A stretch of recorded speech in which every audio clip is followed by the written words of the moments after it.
you can count on us. This is 7 News Good Morning Fort Sill.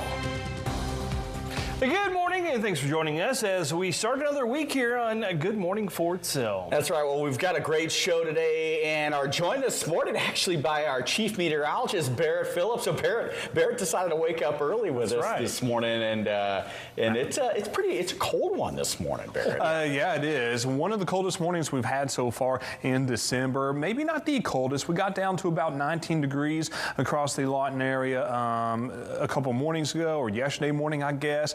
Getting my hours mixed up now, but anyways, we're getting down to about 20 to 21 this morning. So definitely one of the coldest mornings by a degree or two or so. You notice that we're seeing mostly clear to partly cloudy skies, and this right here is looking to the east-southeast on the Cameron University Tower Cam here on the campus here in Lawton. So overall, it is a pretty still night, but it is a frigid one out there. You notice that nothing's falling from the clouds, so we're not talking any wintry precip or anything like that. Just a little bit of mostly clear skies along and east of the interstate. You go west of the interstate, you can see some more partly cloudy-like conditions that'll eventually get in Lawton a little bit later on. So your Fort Sill physical training forecast for this morning calls for mostly clear skies, become a more partly cloudy-like for the Comanche County area and the Fort. You also notice light south wind as well. And with that light south wind, we actually may come up a degree or so. We're at about 22 degrees now, maybe 23 by 6 or 7 a.m. I'm sure you'll definitely feel that. I'm just joking. But anyways, we are going to see temperatures in the 60s by Tuesday. You'll definitely feel that. We'll have more on that coming up. Well, multiple members of the Iowa National Guard were killed after coming under attack in Syria. That's right. Authorities say that a gunman with ties to ISIS carried out the attack. Emma Stroner has the reaction from state leaders. Iowa National Guard Major General Stephen Osborne says early Saturday morning in Palmyra, a lone ISIS gunman ambushed soldiers, wounding and killing several Iowa National Guard members. Of those hurt, one is being treated at their base and two are stable in critical condition. Governor Kim Reynolds says she was notified at 9 a.m. Saturday morning. Osborne says the attack is under investigation and happened while soldiers were performing a key leader engagement as part of the Combined Joint Task Force Operation Inherent Resolve. He says about 1,900 Iowa Guardsmen were deployed in May, and somewhere between 200 to 250 are in Syria right now. Our hearts are heavy today, and our prayers and deepest condolences are with the families and the loved ones of these soldiers. Our thoughts and our prayers are with all of those affected by this tragic loss. Iowa officials are now sharing their condolences. Representative Zach Nunn says the two soldiers killed were heroes. It's because of heroes like this that are standing watch for our protection. Our state and our nation owe them the greatest salute. Nunn tells Local 5 he's talked to President Donald Trump and Secretary of War Pete Hegseth about protecting Iowa's members in Syria. There will be action taken, and this will not go unanswered. Saturday afternoon, President Donald Trump posted on Truth Social saying there will be very serious retaliation. The last deadly attack on an Iowa Guard member happened in July of 2011 when soldier Terrell Passer was killed in Afghanistan. At this time, the guardsmen involved have not been named, but their identities will be shared 24 hours after families were notified. Well, the commander of the U.S. Southern Command officially retired over the weekend. Admiral Alvin Halsey's departure comes after reported clashes with War Secretary Pete Hegseth over the U.S.'s recent boat strikes in the Caribbean. Admiral Halsey reflected on his time in service and what's most important in his life. I'm reminded that in life, we don't remember days, we remember moments. Those we lead don't follow titles, they follow courage. And they remember the moments and how you made them feel. They remember those who listened and treated them with dignity and respect. The U.S. Southern Command is responsible for managing U.S. military operations in Latin America and the Caribbean. Halsey's retirement comes less than a year into his command and days after the U.S. conducted a fifth attack on an alleged drug boat off the coast of Venezuela. He will be replaced by Air Force Lieutenant General Evan Pettis, who has been serving as his deputy. Well, Ukrainian President Vladimir Zelensky and a delegation have begun talks with U.S. negotiators in Berlin on a possible end to the conflict with Russia. Washington has tried for months to navigate the demands of each side as President Trump presses for a swift end to the war and grows increasingly frustrated by delays. Control of Ukraine's Donetsk region, as well as security guarantees for Ukraine, remain a major roadblock in the path to peace.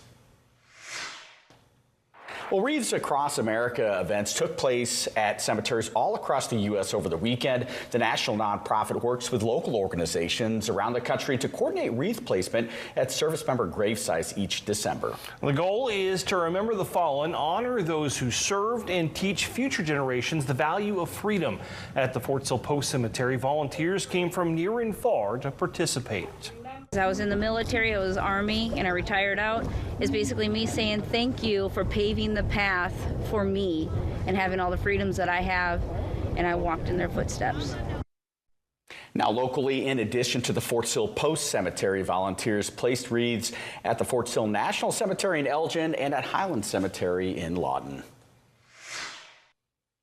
Cookies are a staple of the holiday season, one of my favorites. Absolutely. Sure. Yep, and members of Team Shepherd decided to spread some holiday cheer with Operation Cookie Drive. Some members of the command team filled decorated bags full of goodies for countless airmen. Leaders say that the small gesture of kindness reminded airmen that they are supported, appreciated, and celebrated. They want to thank everyone who baked, packed, and delivered cookies this year. Well, baseball may not be in season right now, but it's never too early to register for spring ball at CYS. Signups begin today for the 2026 season. To get your athletes signed up, you can visit the Madrigal Youth Center at Shepherd Air Force Base. There's a $60 registration fee per child, and you can sign up for both t-ball and baseball. Registration ends on January 31st. For more information, you can contact the Youth Center at the number on your screen.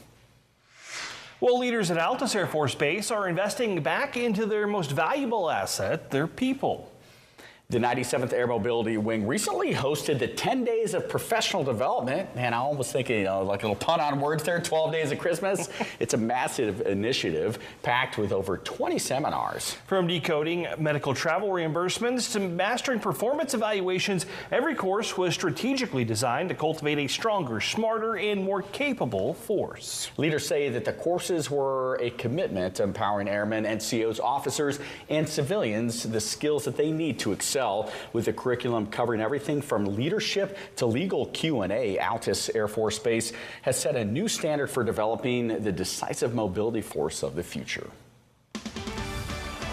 Oh, close your eyes, Dan. Navy was able to squeak by Army this year and a last-second nail-biter to snag their second Commander's Cup in a row. We'll have highlights from America's game after the break.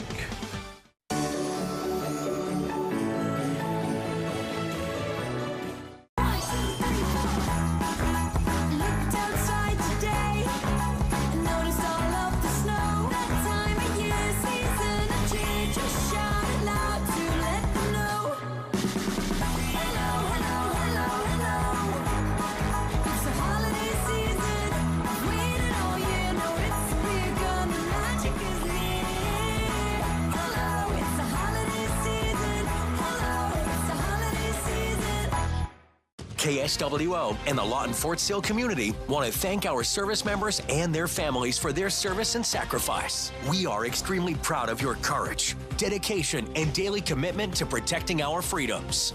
To recent graduates and their extended families, congratulations on your accomplishment and welcome to our community.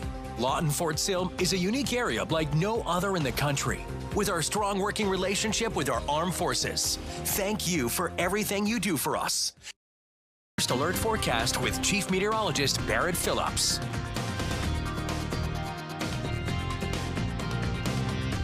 And it is a very cold one out there. Like I said, one of the coldest that we've seen so far this December as far as the December morning is concerned. Down to 22 degrees right now at the airport, 21 in Duncan, 24 in Marica, 22 in the Falls. Now, you notice here that temperatures are a little bit milder to the west, and that's for two reasons. A south wind does return across areas west of the interstate. That's helping temperatures warm a little bit. Also, the cloud coverage increases west of the interstate, so therefore, that's why Quanah and Crowell is near freezing right now, while we have low 20s along and east of the interstate, 29 in Hobart, 26 in Elk City. So a little bit of a variance in those temperatures out there for this morning, just depending on your location, up to 37 in Paducah. Now your feels like out there are generally in the 20s. We do have a few upper teens, even mid-teens there in Duncan, feeling like 13 degrees. Feels like 22 there in Lawton, feels like 16 in Adarco, 15 Elk City. Now even though temperatures are a little bit above freezing or maybe around freezing for those western areas, feels like generally in the 20s 20s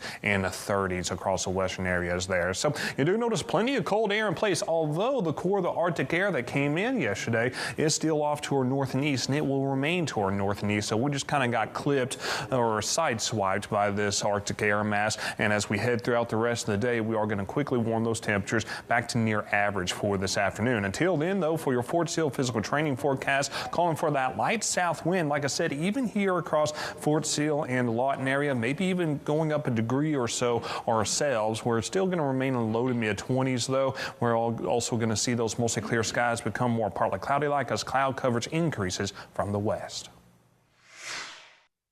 It's time for your Academy Sports Update, and man, what a game Saturday between Army and Navy. I mean, it was a really good game, Kyle. And like many of the recent matchups, or the matchups in recent years, this one went down to the wire with the Navy unfortunately coming out on top. I mean, congratulations. I'm happy for the Navy there, but it was definitely back and forth from the start. That's right. The two offenses traded scores early in the game. Looked like it might be an offensive shootout, but then it became a defensive slugfest for much of the afternoon. Turnovers playing a huge role. Navy quarterback Blake Horvath with 3 costly turnovers. Really could have had a couple of more. Huge swing here in the fourth quarter. Horvath fumbles at the goal line. His teammate Eli Heidenreich recovers. Then on 4th and goal, Horvath finds Heidenreich in the back of the end zone, and that turned out to be the game winner. All right, so the midshipmen, they win 17-16. Navy claims the Commander-in-Chief's trophy for the 2nd year in a row. Army will wrap up its season in the Fenway Bowl on December 27th. Navy will compete in the Liberty Bowl on January 2nd. War Secretary Pete Hegseth and senior military officials celebrated the official relocation of U.S. Space Command to Redstone Arsenal, Alabama over the weekend. Peterson Space Force Base in Colorado was previously home to military's newest branch. However, its new location is near Huntsville, Alabama, which is known as Rocket City and is the birthplace of America's space program. Hegseth says that along with the values of peace through strength and putting America first, the Trump administration and the Department of War made Redstone an easy pick for relocating that Space Force headquarters. It's a recognition of a full speed ahead, full steam motion to ensure that we break ground, we move, we build, we move people, we move capabilities right where it should be as quickly as possible. The quicker we establish this, the more robust the capabilities are, the more likely we are able to deter the next conflict and, if necessary, stand prepared to overwhelmingly defeat our enemies. Well, the Department of Veterans Affairs plans to abruptly eliminate as many as 3,500 healthcare positions this month. The positions are mostly unfilled jobs, including doctors, nurses, and support staff, and come after a massive reorganization effort already resulted in the loss of almost 30,000 employees this year. The agency hopes that the cuts will reduce the healthcare workforce to as little as 372,000 employees, but some VA officials claim the cuts will add pressure to an already stretched thin system and contribute to longer wait times for care.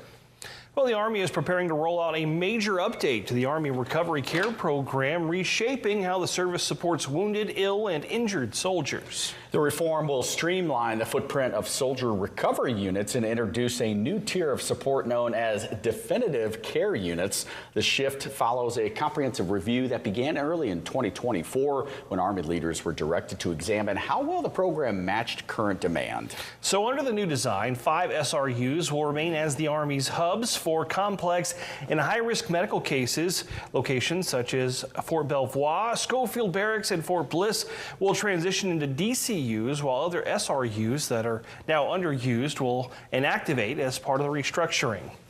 The holidays aren't easy for everyone, and that's okay. That's the message that Secretary of the Army Dan Driscoll is sending the troops this season, and reminds soldiers, leaders, and battle buddies just to pick up when someone calls asking for help. So in a memo to the forces, which you can see here if you look really closely, Secretary Driscoll pointed out the check-in system at Joint Base Elmendorf-Richardson, which hasn't lost a soldier to suicide in over a year. Now, if you're feeling the holiday blues, you're not alone. Asking for help is a sign of strength. If you or someone you know needs immediate help, you can dial the Suicide and Crisis Lifeline at 988 and press 1 for the Military Crisis Line. Well, troops in D.C. are preparing for a long-term deployment after an appeals court froze a lower court order saying that the deployment was unlawful. Your national military headlines are coming up next.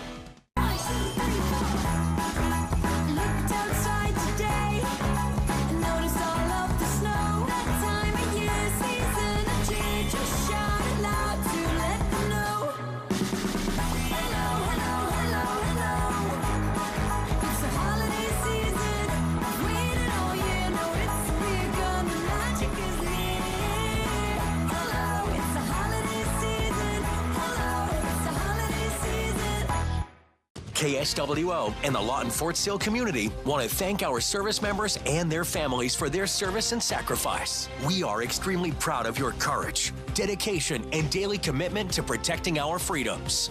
To recent graduates and their extended families, congratulations on your accomplishment and welcome to our community.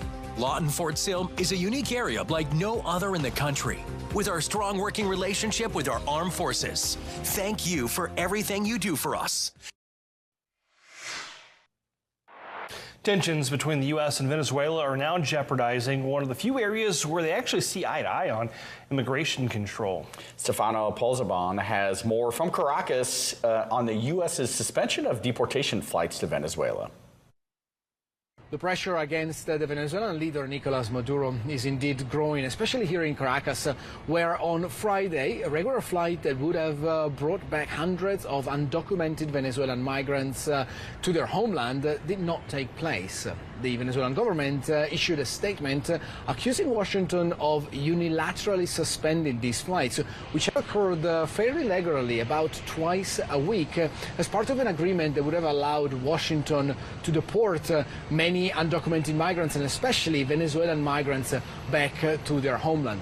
The White House told CNN that that was not true. However, they did not elaborate any further. And these flights in the last few weeks and months have been one of the very few areas of cooperation between the two governments to coordinate the arrival of these flights, which are taking place directly from the United States and landing directly here in Venezuela. An area of cooperation that had been occurring despite the intense standoff between Donald Trump, in particular the U.S. president, and the Venezuelan authoritarian leader Nicolas Maduro. On Friday afternoon, this standoff was all too visible when the Venezuelan defense minister took to the airwave to issue this statement in response to what he called provocative flights from the U.S. Air Force. Que nadie se equivoque con Venezuela. Let's not fool ourselves around Venezuela. We've seen efforts to intimidate us, sending United States armed aircraft close to our coasts. We, with great humility, we say don't fool yourselves. We're ready to defend this country. Over the last few weeks and days, we've seen more and more U.S. aircraft flying very close to the Venezuelan coastlines. In some cases, it's fighter jets like F-18 or F-35, or also bombers like the B-52s. These are seen by analysts either as a provocation and a show of force to put further pressure on Maduro, but also as a tactic to gather further intelligence on Venezuelan facilities and air defense structures, especially as the U.S. President Donald Trump, even on Friday night, said that direct actions inside Venezuelan soil, which could well mean strikes, could happen indeed very, very soon. For CNN, this is Stefano Polzabon, Caracas. Thanks, Stefano. National Guard troops in D.C. are preparing for an extended deployment after a U.S. appeals court last week froze a judge's previous ruling that the deployment was unlawful. National Guard leaders say they are recruiting for a smaller full-time unit, including a military police force sent to D.C. as part of a 2-year plan. They say the potential long-term mission compares to the New York National Guard's anti-terrorism task force, which has been stationed at transit hubs since the 9/11 terror attacks. Staff Sergeant Andrew Wolf, the West Virginia National Guard member who was shot in the head in Washington, D.C. last month by an Afghan national, is now able to breathe on his own. Doctors say the 24-year-old is now ready to move from acute care to inpatient rehabilitation. Wolf and fellow Guard member Sarah Beckstrom were shot the day before Thanksgiving. Beckstrom later died from her wounds. The shooting suspect has pled not guilty to premeditated murder and assault charges. The Army sergeant accused of opening fire on his fellow soldiers at Fort Stewart will now be facing a felony-level court-martial. Sergeant Cornelius Radford is charged with attempted murder, domestic violence, and aggravated assault. Radford is accused of shooting 4 other members of his unit inside the headquarters building earlier this year. All of the victims survived. Radford could face life imprisonment if convicted of the charges of attempted murder under the Uniform Code of Military Justice. Attempted crimes can carry the same amount of punishment as crimes that were committed. Taking a look at some good news. Spending the holidays in the hospital can take a physical and emotional toll, especially for our nation's veterans. The South Carolina chapter of the Combat Veterans Motorcycle Association has been bringing some holiday cheer for over 25 years now via the Vets Charity Christmas Ride. Members of the club suited up, jumped on their bikes, and took a trip to the Dorn VA Center in Columbia, bringing donations, gifts, blankets, and much, much more for the community. The part that makes me the most happy is when you see your average citizen who may not have ties to the military, but just truly care about giving back. That's what really warms my heart around this time of year. And seeing the amount of kids that show up with parents and watch them as they help, and that next generation kind of grows up seeing it. The club says the annual ride spreads their message of WAVE. We appreciate veterans every day. Alert forecast with Chief Meteorologist Barrett Phillips.